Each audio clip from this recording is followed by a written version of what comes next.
In the House of Representatives, Republicans have nominated Kevin McCarthy for Speaker. The current House Minority Leader passed the first round of votes 188 to 31 during a closed-door conference meeting Tuesday. This comes as the newly elected members of the House arrive in Washington for orientation. Meanwhile, the counting of the 2022 election ballots continues. CBS News estimates that the GOP has 216 seats as of Tuesday evening.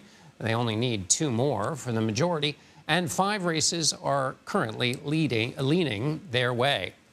CBS News congressional correspondent Scott MacFarlane is on Capitol Hill following all of these developments and joins me now. Scott, so now that Kevin McCarthy has cleared the first major step towards becoming House Speaker, what's next on his to-do list as he tries to move forward? Hey, John, just like at the Olympics, they raised that bar a little bit higher for the next high jump for Kevin McCarthy. This was the easier one to surmount. He needed a majority of the House Republican Conference, which he got easily. 188 to 31 was the vote to make him the nominee for Speaker. But January 3rd, when the new Congress comes in and there's a full vote on the floor of the U.S. House, when all 435 members get the vote, he'll likely need 218, assuming Republicans have the majority, which means he needs 30 more votes than he got today, which gives those 30 other Republicans leverage that they will likely exert over Kevin McCarthy to get concessions or open the door to something they want. Let's assume for a moment that no viable alternative is there on the floor January 3rd for Republicans. It is almost certain they will rally around Kevin McCarthy because the alternative is to let a unified Democratic Party choose the Speaker of the House, even if Republicans control it. But this would just be the start, John. The start of Republicans, even a small faction inside the conference, having leverage over Kevin McCarthy because the margins, if Republicans do get control of the U.S. House, will be terribly small. Even a small breakoff can cause trouble for Mr. McCarthy. Yeah, every man or woman feels like they are a king in that kind of world, and they will expect Leader McCarthy to pay a lot of attention to them. Let me ask you a question about what's happening on the leadership question in the Senate.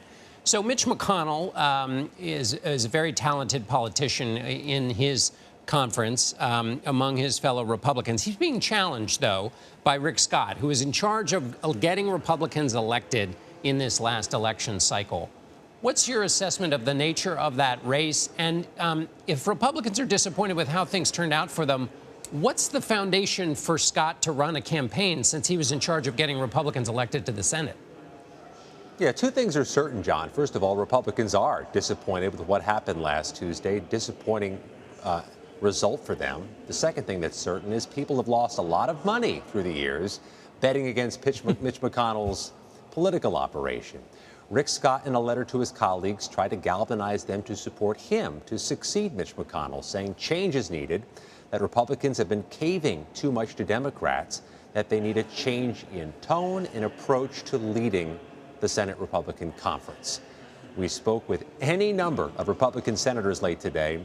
Nearly all of them equivocated or begged off the question, including senators who often go out of their way to speak to us. One unequivocal voice, John, was Indiana Senator Mike Braun, who's also in his first term, just like Rick Scott, saying he'll back Rick Scott's effort. But Rick Scott needs more than 1 vote. He'll need likely about 24 to oust Mitch McConnell. That will be fascinating to watch. We've got this runoff race in Georgia. It's no longer for control of the Senate. The Democrats are in control of the Senate. But it is for whether Democrats have 50 Democratic senators with a tie break from the vice president or 51 seats. Explain to people why that single seat is important. Yeah, it seems small, but it's actually quite large. 51-49 is a big difference from 50-50. 2 reasons jump out. First of all, in a 51-49 Senate, with the Vice President Harris still as a possible tie-breaking vote, 2 Democrats can be absent any day, and Democrats can still win a vote.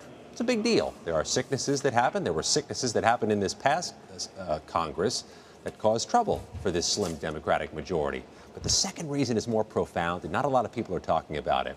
The pivotal vote for the past 2 years in the U.S. Senate has been unambiguously Joe Manchin of West Virginia, the Democrat from West Virginia, who has been, to put it charitably, a mercurial vote for Democrats. Not always there when they want him to be. He's a Democrat trying to survive politically in West Virginia.